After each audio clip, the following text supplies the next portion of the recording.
I think for me, in short, it's love. It's the fact that there's no love between us and Allah. See, when a young man has a girlfriend, he has no problems when she sends him a text 100 times a day. In fact, you hold your phone and you're eager. You know, you stay up all night in your bed and you're holding your phone, and when the phone vibrates, it's like the heavens have lit up in excitement, you know. Why? Because I want to know, how did she reply to my message, you know? Why? Because there's love there. There's something there that's... But unfortunately, when it comes to our Allah, we don't have that love relationship. You know, and the thing is that is that many of us need to understand that Allah subhanahu wa ta'ala is not in need of any of us. Don't think that, you know, if you pray or you don't pray, or that if I give my charity or that, Allah is the greatest. That's done. That's sealed, and that's a given. You know, Allah subhanahu wa ta'ala is not in need of our money, and He's not in need of our salah. But from His rahman, from His mercy, Allah subhanahu wa ta'ala says, I want you to come and talk to me 5 times a day. I mean, that's from His love. I mean, you imagine if the President of the United States of America wanted to see you just one time, yeah? I'm telling you, even the most extreme of Muslims, oh man, did you hear? Did you hear, bro? The President sent me a message. He wants to talk to me. Shh, come on, man. You feel special, right? And that's a man of dunya. But when the King of Kings says to you, I want to see you, I want to talk to you, I want you to talk to me, you know, you and I find that as a burden. So I think it's just, you know, it comes down to our perspective of things, you know. Like, I always like to use this very simple example, and I'll end with this, right?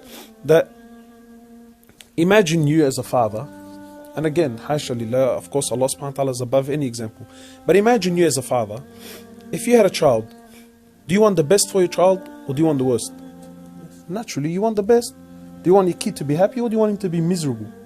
No, of course. Any half-decent father would want his kid to be the best, and that his, you know, child to be happy. So I always say, okay, now you as a father, when your young child comes to you and he says to you, Dad, I want to go to the city at 12 o'clock at night, midnight. Now you as a father, when you stand up and you tell him, no, you can't go, is that because you hate him, or is that because you love him? Is that because you want the best for him, or is that because you want the worst? Now, it doesn't matter from this point onwards. How he feels about it is irrelevant now.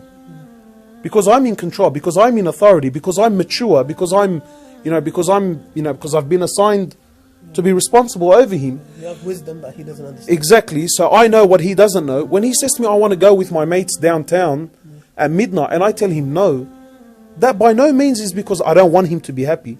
And then how come you don't trust me? It's got nothing to do with trust. I know what you don't know, and I believe that there's harm there, so therefore you can't go. Now, any father, anyone here in his right mind would understand that and would appreciate the fact. And, you know, for me, it's the same thing. When Allah subhanahu wa ta'ala says to you, don't have a haram relationship, you think it's because He doesn't want you to have fun. No, but because He doesn't want you to harm yourself. You know, when Allah subhanahu wa ta'ala says this is halal and this is haram, that's out of His love, because He loves you. Allah subhanahu wa ta'ala. So I think it's again, it just comes down to love, you know, and it's knowing that Allah loves me and doesn't hate me, and having this positive perspective when it comes to the relationship.